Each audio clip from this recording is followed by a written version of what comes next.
that's what we're here for. What's up, everybody? Welcome back to A Few Films More. If you were on the Patreon channel, you got to see some live reactions to an old movie. And what movie were we watching? Tracker, it was your pick. We're watching 2005, The World's Fastest Indian, starring Anthony Hopkins. And he's pretty much old man, had a dream to race his Indian bike, 1920 Scout Indian bike at the Flats in Utah. That's where it was, in Utah. Bonneville Salt Flats. Bonneville, yeah, somewhere over there. But it pretty much starts off as a story. He is still messing with his bike, and he's little by little gathering up money to make this trip from New Zealand, from where he's from, all the way to America, to Utah, to do this race. And he builds his bike from the ground up, starting, I mean, it tells you down the line further in the movie, the bike starts off at 55 miles per hour, 54 miles per hour when he first bought it. And he gradually learned how to repair his own parts and all this. Fixes it up to get there. And just the whole trip to get there was, I mean, it was all over the place. He had to take a ship all the way to America, which people loading shit up, y'all suck like always. And he gets there, ends up staying at this rinkety-dinkety hotel, but the way he gets there was through this asshole of a fucking taxi driver. And I don't know, just overcharges him, like, what is it, 26 bucks or something? 29 bucks. And I was just like, I guess it's a ridiculous price for back then. And I mean, granted, he goes out there with only what he said, he only gathered up like less than 2,000. That's like 150 bucks. It's like 5 times. Well, the reason that it's so much too is he lands in Long Beach, and he wants to go to Hollywood. The distance from Long Beach to Hollywood with traffic is like 2 hours. Okay. And it's mainly traffic. I don't know about then, but like that is like $150 ride today. Yeah. That's what I was saying. It's about 150 bucks. He charges them 30, and it's basically like 5 times the cost. Because this is like mid to late 1960s money. Yeah. So 1960s money to now is like, I think 5 or 6 times now what it was then. Yeah. So yeah. Well, it's a lot of money regardless, and charge a shit. it's just he's getting beat down and everything. Like, I don't know, trying to, how do you say it? Well, he's trying to make his way. He's trying to make his way there, and he doesn't really have a plan. He's just going by the seat of his pants, just trying to get there. Yeah, but it's just like his whole town before he leaves is kind of like they don't believe he's gonna be able to do it. The little boy Who lives next door was the only one that believed in him. Do you think you'll break the record? Well, I hope so. Yeah. Dad doesn't think you can do it. Oh, is that what he said? He says everyone thinks that. Oh, well. Except me.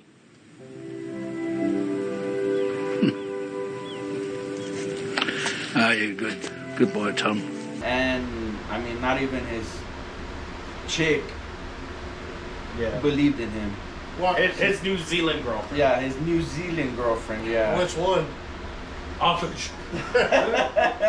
And this dude would. They have a birthday party for him, and all the girls at the birthday party were like, "Oh, Yeah, they want to dance with them. They want to be all over them. Like, I don't know if it's Anthony Hopkins or just like this character he's playing as, but like, this is the '60s. Old boy's been between more walls than asbestos at this point, for real. So like, yeah. Anyway, he's also doing all this while living in a shack." Yeah. Little he lives shack. in an affordable, small home by today's standards. Yeah. Honestly, that's a $200,000 house right there. Just the lot alone. Just because it's a workshop / living area combo / kitchen / fucking. It's an open studio. That's what it is. And they would classify what he has in the backyard as a farm. Yeah. With his chickens and his pea tree. He didn't have to pay taxes. AKA if they don't pay taxes. But yeah, he gets to the hotel. It happens again right when he gets off the fucking taxi. Prostitution already showing. Prostitution, people like trying to like hustle him out of money, which is the best LA experience. Like, like that happens to this day. You get out of your car, there's people being like, money, money, money, money. Yeah. Enter Mr. Krabs. Oh, it's Mr. Krabs. Anyway, no. Huh? Pretty much. Turn in Mexico, yeah, pretty much. You say you drive down the fucking block without when you're waiting. your window, or Yeah, you're trying to cross the border. You got people over there. Pinatas and backpacks on sticks. Turn to fucking Okey-Dakes and shit. Your whole windshield's already wet and shit. You can't even say no. Yeah. Jam off. Windshield wipers off. It does more damage than it does if you just fucking let it air dry. It's away your windshield wipers and shit. Alright, anyway, we're getting off topic. Oh, yeah. So yeah, he's getting swindled and generally all around not so good time. Yeah. A rough introduction to America. But he comes across a not so bad person. Tammy? What was her name? Tina. Tina? Tammy. Yeah. Close enough. Tina Tammy. New Zealand down under. Oh, welcome to Hollyweird. He comes across, she's kind of a bitch in the beginning, but realizes he's just trying to, I heard voice like, he's genuine, trying to get Oh, a right, room. right. He's not one of these scumbags out here trying to get a 1 hour fucking hotel room. And I don't know, builds a little relationship with her. Yeah. I'm getting there with you. I'm fucking doxing and shit. Builds a little relationship with her, and she helps him out to go pick up his bike, where he finds out it's fucking ruined, but not really, because the Mexican colcha saved it. The Mexican blanket saved this whole fucking bike, and the box was completely demolished. And well, she invites him to breakfast, and that's where she says, "I'm not really a girl. I'm a man." And I'm not a girl. I'm a boy. And he's like, "Oh." I thought it was off by you. Yeah. How does it say it? I'm not really a girl. Oh man. I was like, that motherfucker got deep as fuck. Okay, alright. He's like, yeah, I thought something was a little off. You're still a sweetheart though, and I'm like, yeah, this is the 60s, man. I don't know if that would have been the real reaction. Everybody in the fucking restaurant was looking at him. I mean, to be real, it did say welcome to Hollyweird. I've never heard of New Zealand having any type of that. No. So that was probably all new experience to him and everything. I think it's just like his reaction, right? Yeah. Because in America, it would be like it was in the diner where it's kind of an outcast, no one pays attention. They're just like this, like that. And even the waitress, remember whenever she was taking his order, like the order from him, and then it was like, yeah, I'll take whatever. And just like, sure. All right, so what do you want? Yeah. She was kind of positioning herself where she didn't want to even like look in like that face direction. him. Yeah. The waitress, how you want your eggs? Cooked, thanks. Yeah. But I don't know, throughout his travels getting to Utah, he ends up meeting this lady to help him Well, I skipped over the Indian. He helps him get some dog balls. The Native American. To help his prostate, and he gets his tire, his whole rim flies off, and the next person he meets is this just old lady. I guess she's a mechanic or something. Ada, and I don't know. She's very lonely, very helpful, and she wants to let him know right off the rip. Yo. Check out the burial site of my husband that's dead. He's been dead 12 years. Let me emphasize, 12 years I've been alone in this bed. And he's like, oh, okay. She's like, I know you're handy, but I can get really handsy too. It's kind of weird. Like, I mean, cool gravesite, I guess. It's got a nice tombstone. 12 years, like in his face. 12 years alone. And he goes, well, we better get going. And she's like, where are you sleeping tonight? He goes, I don't know. And she goes, I know. Yeah, she said. Sleeping in my bed. She said, I solved that problem for you right now. We gonna make. You said you spent some time with this native guy, right? We gotta learn to make a campfire. I was like, oh shit. So yeah, old boy was like, the next morning he was just playing with his little fucking necklace that he got. He's like, man. He's like, lucky. Get him, give me some tea. Yeah, you gonna fuck. It's a good thing he gave me this necklace, or my back would have been thrown out. What did you do to me? What is it? What's her name? Hate it, Adam. What'd you do to me, Adam? My back. Oh god. I was like, damn, bro, you fucking wrote the shit out of that guy. And then they're both 60. Damn, bro, when you're getting it on at the age of your age is near the speed limit. You gotta really be careful, bro. You fall asleep and fall like in the wrong fucking position, wake up paralyzed and shit. Yeah. You know what I mean? Mm-hmm. I wonder what it's like when they're bumping Ogies. You gotta really be careful. You just started a fire hydrant on that motherfucker. I mean, maybe. She's like, this is the only water you'll have for miles. Drink up. With her face? Nah, bro. Come on, bro. No, it's good. Come on. He finally makes it to Utah and to the salt flats, and he's there. He meets one of the racers. They talk a little bit, introduce. He becomes a big factor in him being able to race, because the next day when everything's set up, he didn't know anything about registration that had closed a month prior to him showing up. So he jumps all these obstacles to try to do it, to try to get them to say yes. They inspect his bike. They could see it's fucking handcrafted bike. And I don't know. He eventually gets the okay, because they try to just sneak in or run behind their back, and they're like, let's just let him do it. Let's just let him do a pre-run. And from the true story, the pre-run, he actually got up to 205 miles per hour, breaking the world record. And well, after they see this happen, and they said, oh, his bike's only going to go up to 70, whatever.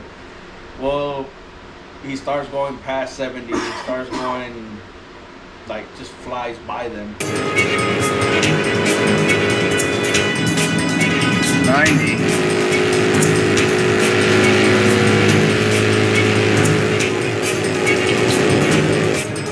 95. Look at that man go.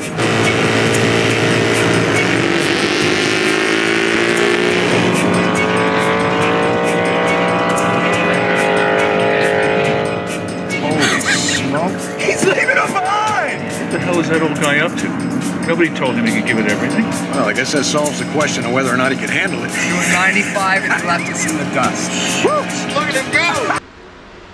And they believe he could do it, and it looks safe enough, I guess, and they let him do the official run, which was a recorded of 201 in the movie.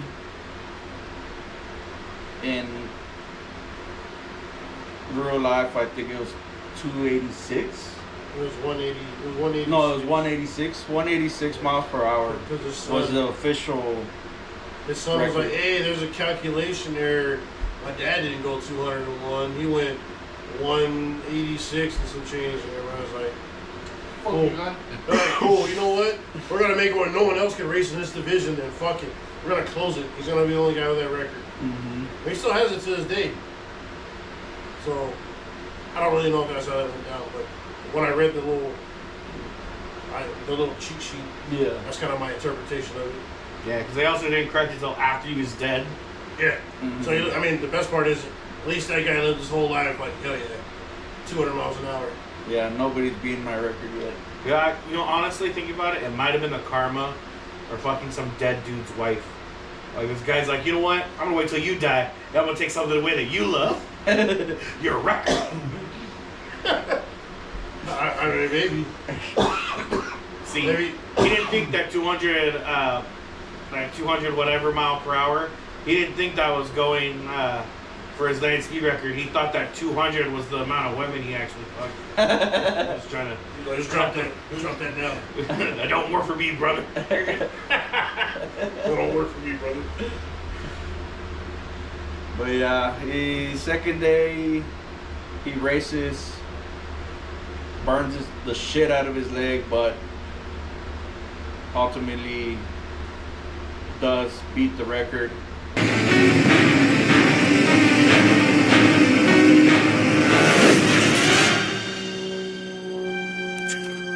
What is it? 201.851. Mile 8, 201.851. And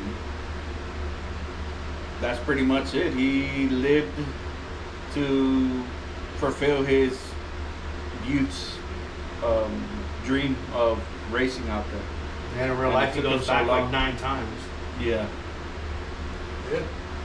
But he in the movie he said that was his lifelong dream was to break 200, and after 200 he considered that satisfactory, and he No, his lifelong dream was to just race out there, to see what he built in his bike, because it had no speedometer, it didn't have shit. He didn't know how good he made his bike till he actually got it qualified. And But that's what he ended up telling. He told somebody that in the movie. He's like, once I know I can do at least 200, I'll be satisfied and I'll I piss think he off tells back. the kid that, yeah. I'll piss off back to whatever. Yeah. But I'm like just like a rich guy that gets money.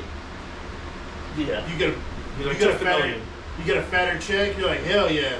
Now I want a fatter check. Mm-hmm. You get a fatter check. Now I want a fatter. It's like you can't go fast enough. You can't get enough money. Whatever it is you're into, you can't get enough of it. Yeah. So that when he said that, he's like, oh, once I do 200, it's enough for me to come back. I'm like, no, you're not. But damn, that's a fucking lie.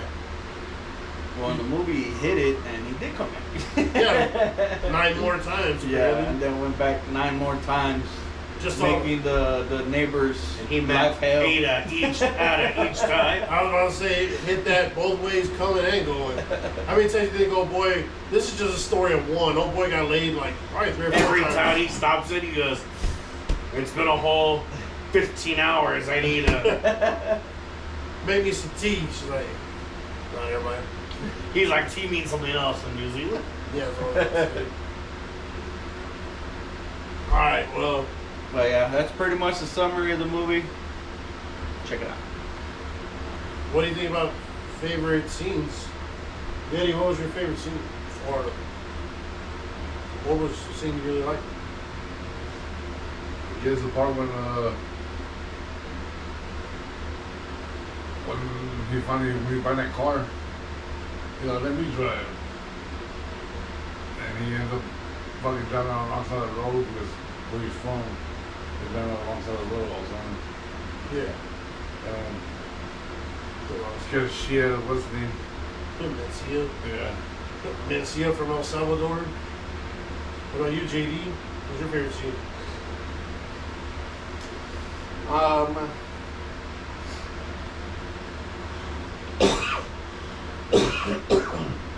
I think my favorite scene, just because of how funny it was when he was leaving the first time, and he's telling the boy to like kind of like watch after everything. Don't forget to feed the fowls. It's my job. Yeah, and you can give the eggs to Mum, and what else is there? Oh yes, you can pee on my lemon tree for me if you like while I'm away, and. Well, there's nothing wrong in peeing on your lemon tree. As Confucius used to say, it's the best natural fertilizer in the world, you know? Who's Confucius? Oh, he's a bloke who lives up in Dunedin. I'm actually doing it. I thought it was funny. So you can pee on my lemon tree. It's okay. Like, he says it like it's like you have to pee. It does not drink anything else. What did he say? Confucius said that. Confucius said that pee makes really great fertilizer. So you know what Confucius is? Yeah, some guy from like up the street. I was like, some fucking Chinese philosopher, bro. Fuck out of here. What about you, Tracker? What's your favorite scene? My favorite scene has to be where they're giving him shit on the first inspection of his motorcycle, telling him like this fucking bike is ancient. It's as ancient as you are, and you could tell he gets pissed off. Like throughout the whole movie, he's been like humble, real nice guy, but he gets pissed off at this one guy called McFarlane, and he pretty much says, like, "Oh, McFarlane, I know that name. He used to sell milk machines back from where I was from, and you seem like him. He was a prick too." Yeah, that was one of my favorite parts. He was just like defending himself. I think my favorite scene is it's in the same scene, but just shortly after that. It's where they're like roasting his bike. Mm-hmm. Like, oh man, it's just ancient. Back when this was made, in the 1920, these brakes were already ancient in 1920. And he's just like, wow, I mean, you know, they work. He's like, oh, your tires got all kinds of cracks in them. He's like, yeah, they still run fine. What happened to all the tread? I cut the tread off, you know, gotta save weight. If I'm going 200 miles an hour, she's gotta throw them off. It's like everything that they had to talk shit about. Yeah, hey, come back. Well, you don't have a parachute. He's like, I don't plan on bailing out. I don't plan on bailing on this. Yeah, on the brakes, he was like, I don't plan on stopping. I'm planning on going. They talk about this shit. And what about your fire? What about your fire protective suit? He's like, I don't plan on combusting on the way. Hell yeah. But throughout the whole movie, he's saying like little lines like that. Like when he finally gets to, I don't know, a shop and they look at his car, it's like, hey, your tire's flat. He's like, oh, well, the good news is it's just flat from the bottom. It's still full on top. Just saying all his random shit. That was going to be my hard line. Always a positive outlook. I guess let's go to the hardest line. So what's the hardest line? JD, what's yours? Man, I was going to go with is the, he's like, oh, what you got a flat there? And he goes, oh, don't worry about it. It's only flat on the bottom. Always positive. It did. It was great. I was like, oh, that's good. Giddy? I don't know. I don't think that was in the movie. What do you think was the hardest line?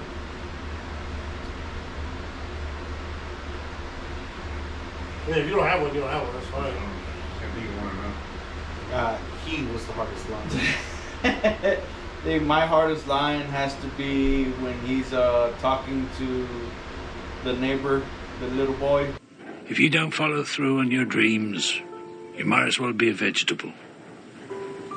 What type of vegetable? I don't know. A cabbage. Stole it. That was going to be mine. Yeah. That's what I was going to say. I was like, man, maybe you should tell him just like live your dream. Like, fuck, pretty sick. Well, you know what? It may not be the hardest line, but it's also the hardest line. She was like fucking cobalt and shit in the paint booth. I'll pull her fucking jacket, cover the titties, and all, what the fuck? What are y'all looking at? Dirty old man need love too. Y'all go back in this shit. Alright, you know what? Fine. Look at Yeti because there's an inside joke on that too, but not from the movie, but from personal shit. Anyway, but I thought the hardest line. I thought the hardest line was when She said that. She's like, 30 old men need love too. I'll tell you the story that happened when I was at this other home for a couple I'm months. pretty sure I know the story. Oh, yeah. And then they walk in. Oh, it doesn't? Oh, I thought this. I just thought this was Jenny being like, old women need love too. Oh, well, yeah, I mean, you said that plenty of times too, but that's not what we're talking about. How about what's your worst scene you didn't like about the movie?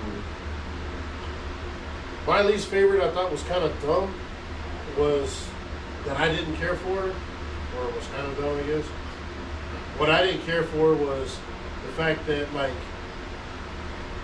whenever they were at the grave, Rattlesnake just came out of nowhere and he was like, ah! So he just starts fucking dancing all over the place. I was like, look, man, if that snake was gonna do something, it would have done that a long time ago.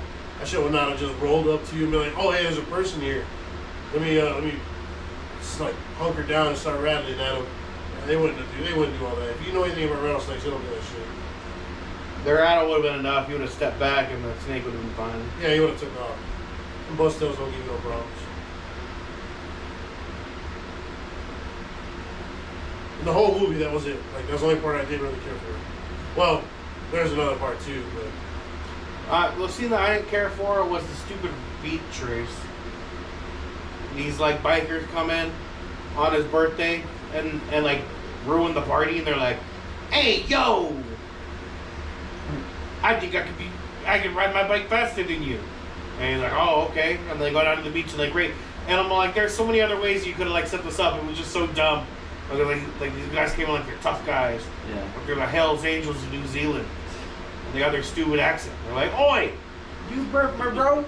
Yeah. You're gonna throw that shrimp on the barbie. We're gonna go down to the beach. I don't think we ever say that. I'm pretty sure that's what they sounded like. But I just didn't like that scene. I thought it was dumb, and then later, like when they like send them off, and they're like, "Ah, here's some beer money." Some beer money. What? Some beer money. I don't drink. And good luck. You go well. Thanks, mate. You show them Kiwis can fly, huh? Yeah, I'll bring you back the Statue of Liberty. Good on you, mate. Thanks a lot.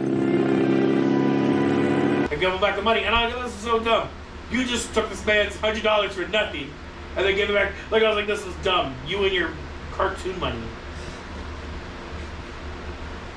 It's like Monopoly money down there. We don't know that. Yeah. What about you? Oh, I won. I won. Man, the movie was that good. I didn't watch all the parts that y'all watched before. Oh yeah. My least favorite scene has to be the whole. Has to be the whole loading of his motorcycle. Just the lack of loading, the lack of care for somebody else's. That was certainly the most upsetting scene for sure. No, it just seems like that's how everybody operates a crane. Yes. I mean, I don't know. guys at work, that's how they operate cranes. I mean, that it probably is more true to life than we want to admit it. But yeah, I don't know if that's the worst scene. I mean, to me, it just shows that people just fucking their lives suck in general. Yeah.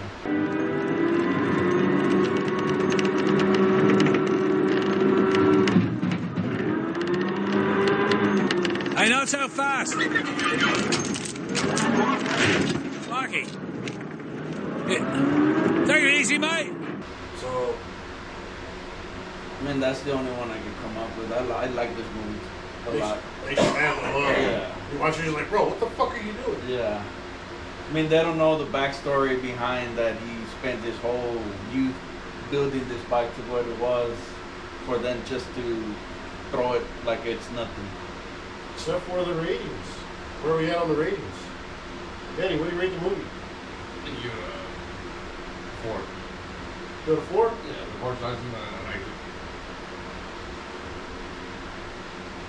it. JD? What you think? I really liked it. I recommend it. I'm gonna give it a 4. I think it's a pretty solid movie. I'm gonna give it a 3. Now I'm gonna give it a 4.5. A high rating. I like this movie. This was one of my top 2 picks. One of my top 2s. Mm-hmm. Gotta remember, write that down what the other one was. We'll get to that one later. Alright, well I guess that's it. You guys recommend the movie? Yeah. You want to watch it? Recommend it. You know what else I recommend? Check us out on Patreon.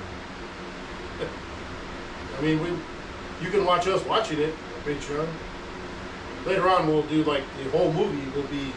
We'll do a 2-camera setup where we'll have one on the movie and one on our reactions. And then we'll record us recording you guys, and it'll be us watching you, watching us, watching the movie. And then we'll play out some of the scenes. Yeah. Damn, that guy got a lot of pussy. New record, 201.851 miles